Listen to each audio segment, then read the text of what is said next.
દાહોદ જિલ્લાના સંજેલી તાલુકાના ઢાળ સીમડ ખાતે પરિણીત અને પ્રેમ સંબંધ મામલે સાસરી પક્ષના લોકોએ માર મારી અર્ધનગ્ન હાલતમાં બાઇક સાથે સાંકળથી બાંધીને સરઘસ કાઢતો વિડીયો સોશિયલ મીડિયામાં વાયરલ થતાં પોલીસ હરકતમાં આવી હતી અને મહિલાનું રેસ્ક્યુ કરી 4 મહિલા સહિત 15 લોકો વિરુદ્ધ અત્યાચાર, અપહરણ, આઈટી એક્ટ સહિત કલમો હેઠળ ગુનો નોંધીને તમામ આરોપીઓની ધરપકડ કરી રિમાન્ડ મેળવ્યા હતા. રિમાન્ડ પૂર્ણ થતાં તમામ આરોપીઓને જ્યુડિશિયલ કસ્ટડીમાં મોકલી અપાયા છે. ત્યારે મહિલા સમાજમાં સન્માનભેર જીવી શકે અને પોતાનું ગુજરાન ચલાવી શકે તે માટે પોલીસ દ્વારા ફતેપુરા બસ સ્ટેશન નજીક દુકાન ભાડે રાખી ફ્રૂટ અને શાકભાજીની દુકાન શરૂ કરવામાં આવી હતી.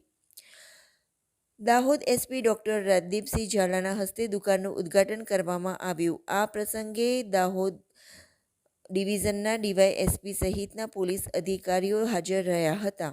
દુકાનનું ભાડું સહિતનો તમામ ખર્ચ પોલીસ વિભાગ દ્વારા ચૂકવવામાં આવ્યો. સાથે જ 1 મહિના સુધી શાકભાજી અને ફ્રૂટનો જથ્થો વેચાણ માટે લાવી શકે તેવું આયોજન કરવામાં આવ્યું છે.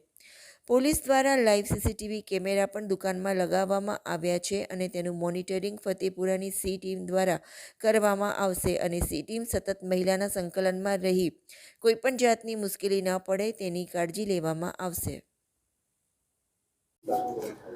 દાહોદ જિલ્લા ખાતે સંજેલી તાલુકાના ઢાળ સીમડ ગામે 29 તારીખના રોજ જે 28 તારીખના રોજ જે ઘટના બનવા પામેલ હતી એ ઘટનાના અનુસંધાને આપ સૌ વિદિત છો એમ પોલીસ દ્વારા 12 આરોપીઓ ત્યારે જ પકડી લેવામાં આવેલ હતા. મહિલાને રેસ્ક્યુ કરાવેલા અને કાયદાની તમામ કલમો લગાડી અને આઈટી એક્ટ લગાડી આરોપીઓ વિરુદ્ધ કાર્યવાહી કરેલ.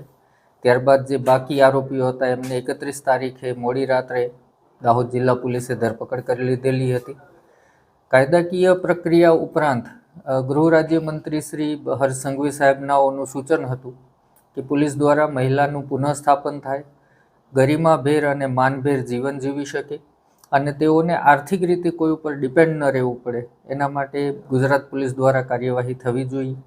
જે અનુસંધાને ડીજીપી શ્રી વિકાસ સહાય સાહેબના માર્ગદર્શન હેઠળ ગુજરાત પોલીસના સુરક્ષા સેતુ પ્રોજેક્ટ અન્વયે આજરોજ ભોગ બનનાર મહિલાને તેમનું પિયર છે ત્યાં ફતેપુરા ખાતે પ્રાઇમ લોકેશન ઉપર બસ સ્ટેન્ડની બાજુમાં Atmagaurav fruit and vegetable shop શરૂ કરાવવામાં આવેલ છે. જેમાં સ્થાનિક ડીવાયએસપી દ્વારા પર્સનલ કેર કરી અને તેમને 11 મહિનાનું રેન્ટ એગ્રીમેન્ટ કરાવી 11 મહિનાનું ભાડું ચૂકવી દેવામાં આવેલ છે. 1 મહિના ચાલે તેટલું એમને શાકભાજી અને ફ્રૂટ્સ પૂરું પાડવાની કામગીરી ગુજરાત પોલીસ દ્વારા કરવામાં આવશે. આ ઉપરાંત એમની શોપ ઉપર લાઈવ સીસીટીવી કેમેરા પણ મૂકવામાં આવેલ છે જેથી એમને કોઈ પ્રકારની કનડગત ન થાય અને જેનું લાઈવ મોનિટરિંગ સતત ફતેપુરાની સી ટીમ દ્વારા કરવામાં આવશે. આ ઉપરાંત અહીંના વેપારીઓનો સંપર્ક કરતાં તેઓ ખૂબ કોઓપરેટિવ છે. જેમાં ફ્રૂટ અને વેજીટેબલના જે હોલસેલ ડીલરો છે તેમણે પણ મહિલાને મહત્તમ ડિસ્કાઉન્ટ સાથે કાયમ માટે એમને શાકભાજી અને ફળ વેચવા માટે પૂરા પાડવા માટેની જવાબદારી દેખાડી છે.